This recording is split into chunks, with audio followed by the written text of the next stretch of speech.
அனைவருக்கும் வணக்கம். இந்த பதிவில் நம்ம எதை பற்றி பார்க்க போகிறோன்னு தெரிஞ்சுக்கிறதுக்கு முன்னாடி மறக்காமல் நம்ம சேனலை சப்ஸ்கிரைப் பண்ணிக்கோங்க. பக்கத்தில் இருக்கிற பெல் பட்டனையும் கிளிக் பண்ணிவிட்டு ஆளுங்கிற ஆப்ஷன் கொடுத்துட்டிங்கன்னா நான் போடுற வீடியோக்கள் எல்லாமே மிஸ் ஆகாமல் நோட்டிஃபிகேஷனில் வந்துடும்.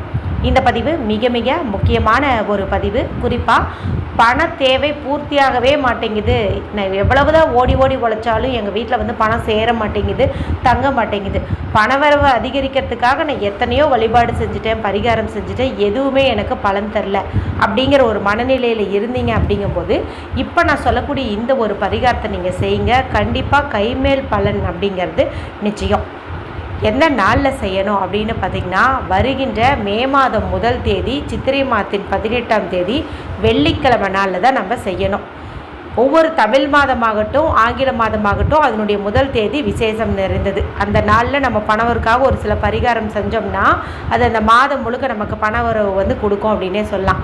அதுவும் வெள்ளிக்கிழமை நாளில் வந்திருக்குது. வெள்ளிக்கிழமைங்கிறது மகாலட்சுமி தாயார் வழிபாட்டுக்கும் சுக்கிரர் வழிபாட்டுக்கும் ஏற்ற ஒரு நாள்னு சொல்லலாம். அது மட்டும் இல்லாமல் வருஷத்துக்கு ஒரு முறை மட்டுமே வரக்கூடிய சித்ரா பௌர்ணமியானது இந்த நாளில் தான் நமக்கு அமைஞ்சிருக்குது. இந்த சித்ரா பௌர்ணமி பார்த்திங்கன்னா நமக்கு ஏப்ரல் 30 வியாழக்கிழமை அன்னைக்கு இரவு 9:51 போதே தொடங்கிடுது. இது வெள்ளிக்கிழமை இரவு 11:07 வரைக்கும் இருக்குது. இந்த பரிகாரத்தை நம்ம வெள்ளிக்கிழமை நாளில் செஞ்சோம் அப்படின்னாவே போதுமானதாக இருக்கும். வெள்ளிக்கிழமை நாளில் எந்த நேரத்தில் செய்யணும் அப்படின்னு பார்த்திங்கன்னா, சுக்கிர ஓரை நேரம் சிறப்பு. காலையில் 6 to 7, மதியம் 1 to 2, இரவு 8 to 9 இந்த 3 நேரங்களில் செய்யலாம். இன்னும் பெஸ்ட்டான ரிசல்ட் உங்களுக்கு கிடைக்கணும் அப்படின்னு நினச்சிங்கன்னா இரவு 8 to 9 மணிக்கு வரக்கூடிய அந்த சுக்கிர ஓரையில் செய்கிறது சிறப்புங்க. ஏன் அந்த டைம் அப்படின்னு பார்த்திங்கன்னா, அந்த நேரத்தில் நல்லாவே பார்த்திங்கன்னா இந்த நிலவு பிரகாசமாக ஜொலிப்பாக வானத்தில் தெரியும். சாதாரணமாக வரக்கூடிய பௌர்ணமியே நல்ல பிரகாசமாக தான் இருக்கும். இந்த சித்ரா பௌர்ணமி பார்த்திங்கன்னா நிலவு பூமிக்கு கொஞ்சம் அருகிலேயே இருக்கும். அதனால் அளவுலேயும் பெருசாக தெரியும், நல்ல பளிச்சுன்னு இருக்கும். இந்த ஒளி பட்டுச்சு அப்படின்னாவே நம்ம வாழ்க்கையில் இருக்கிற கஷ்டம் நீங்கன்னு சொல்லுவாங்க. ஸோ இந்த நிலவு ஒளி தெரிகிற மாதிரி நேரத்தில் கூட நீங்கள் இது செய்யலாம். சரிங்களா? சரி, இதுக்கு தேவையான பொருள் என்ன, இது எப்படி செய்யணும் சொல்லிடுறேன். இதுக்கு ஒரு சில முக்கியமான பொருட்கள் எல்லாம் தேவைப்படுது. ஸோ ஒரு வாரத்துக்கு முன்னாடியே வீடியோ போட்டால் நீங்கள் பார்த்து பயன்படுத்திக்குவீங்கிறதுக்காக தான் நான் இப்போவே சொல்கிறேன்.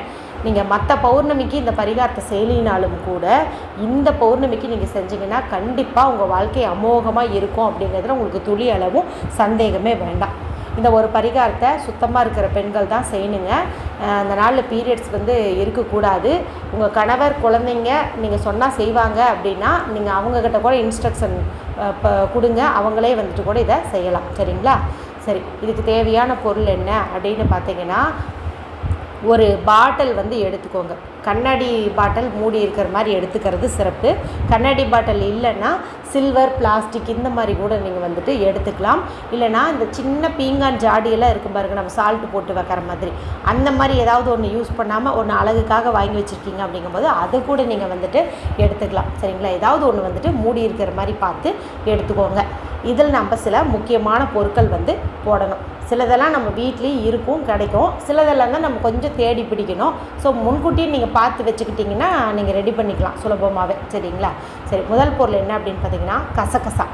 இந்த கசகசா நல்ல ஒரு பணவசிய பொருள், அதே போல் மகாலட்சுமி தாயாருக்கு உரிய பொருள், நல்ல ஒரு குளிர்ச்சி தரக்கூடிய ஒரு பொருள் அப்படின்னே சொல்லலாம்.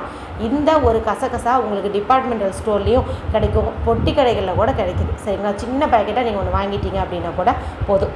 பணவரவுக்காக நிறைய பொருள் இருக்கும்போது நாம் ஏன் கசகசாவை பயன்படுத்துகிறோன்னு கேட்டிங்கன்னா, இதனுடைய நிறம் பார்த்திங்கன்னா வெண்மை நிறம். இந்த நாளானது வெள்ளிக்கிழமை சுக்கிரனுக்கு உரியது. சுக்கிரனுக்கு உரிய நிறம்னு பார்க்கும்போது வெள்ளை. அதே போல் சந்திரனுக்கு உரிய திதின்னு பார்க்கும்போது பௌர்ணமி திதி, அவருக்குரிய நிறம்னு பார்க்கும்போது வெள்ளை. இங்கே நமக்கு இந்த ஒயிட், அதாவது இந்த வெள்ளை நிறம் அப்படிங்கிறது பர்ஃபெக்டாக நமக்கு மேட்சிங்காக இருக்குது. ஸோ இதை நம்ம ஒரு 1/2 ஸ்பூன் அளவுக்கு இந்த டப்பாக்குள்ளே போட்டுறணும். அடுத்து வெள்ளை நிறம் கொண்ட பச்சை கற்பூரத்தை நம்ம ஒரு சிறு துண்டு போட்டுறணும். இது நல்ல ஒரு நேர்மறை ஆற்றல் கொடுக்கும், பணவசியத்தை கொடுக்கும். இதெல்லாம் பார்த்திங்கன்னா நம்ம ஈஸியாக ரெடி பண்ணிக்கலாம். சரிங்களா?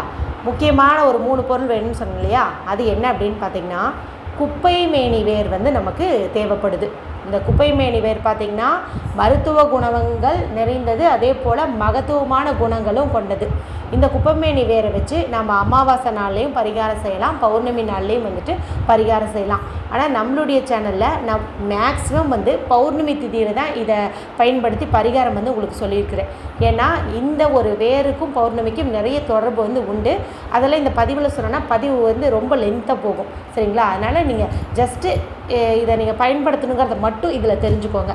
இந்த குப்பைமேனி வேர் நமக்கு வேணும்னா நம்ம எங்கேயும் போய் வாங்கணுன்ட்டு அவசியம் இல்லை. ரோடு சைடு இந்த செடி நிறைய இருக்கும். நீங்கள் இப்போவே கூட ஃப்ரீயாக இருந்தீங்கன்னா போய் பார்த்து வச்சுக்கோங்க.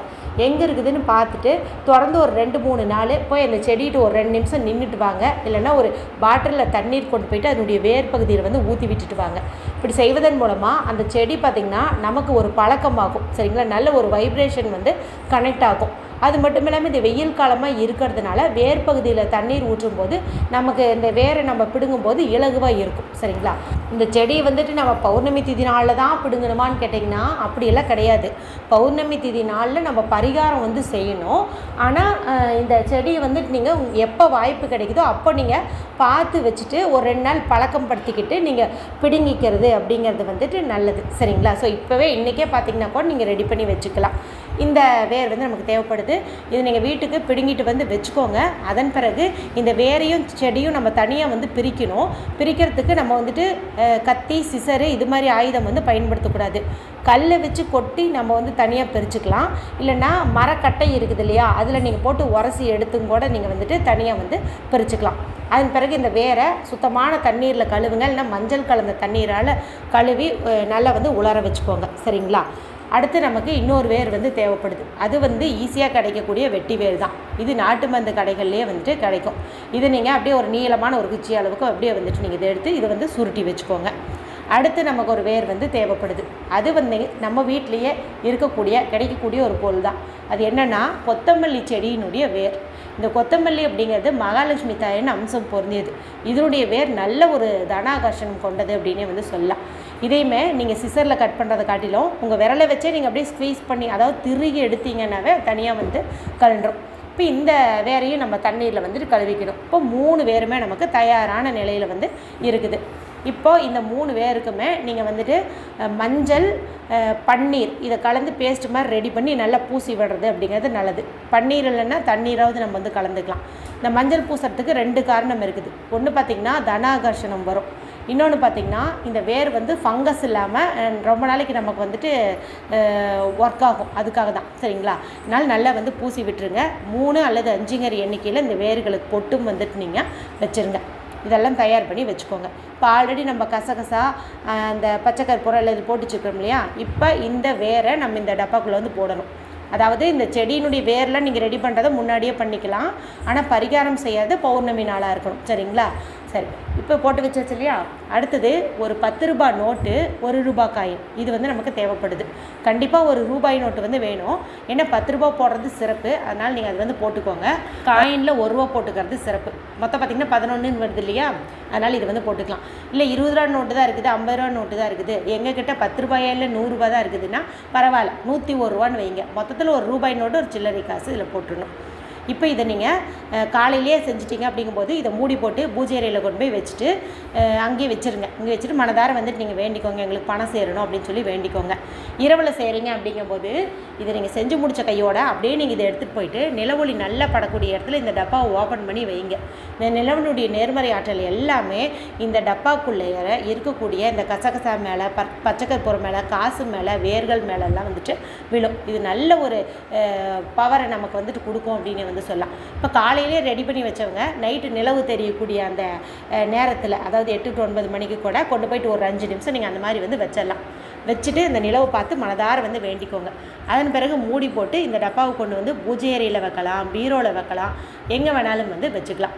இது 1 மாதம் வரைக்கும் அப்படியே இருக்கட்டும். 1 மாதம் கழித்து நீங்கள் இந்த காசை மட்டும் எடுத்து மங்கள பொருட்கள் வாங்கிறதுக்கு பயன்படுத்திக்கோங்க. மற்ற பொருட்களை நீங்கள் வந்துட்டு சாம்பிராணி தூபம் போடும்போது அப்படியே போட்டு வீடு முழுக்க வந்து காட்டி விட்டுடலாம். நீங்கள் மற்ற பௌர்ணமிக்கு இதை செய்யலினாலும் இந்த சித்ரா பௌர்ணமிக்கு இதை நீங்கள் செஞ்சு பாருங்கள். இப்போ இந்த பௌர்ணமிக்கு வச்சிங்கும்போது அடுத்த பௌர்ணமிக்குள்ளாரையே உங்கள் வாழ்க்கையில் அமோகமான பணவரவு ஏற்பட்டிருக்கிறத நீங்கள் உறுதியாக அனைவருமே உணர்வீங்க. 100% நான் கேரண்டி கொடுக்குறேன். அற்புதமான பலன் தரும். ஸோ இந்த முறை மிஸ்ஸே பண்ணிடாதீங்க. அவசியம் செஞ்சு பலனடையுங்க. வீடியோ பிடிச்சதா மற்றவங்களோடையும் ஷேர் பண்ணுங்கள், லைக் பண்ணுங்கள். மற்றும் ஒரு பயனுள்ள பதிவில் உங்களை சந்திக்கிறேன். நன்றி, வணக்கம்.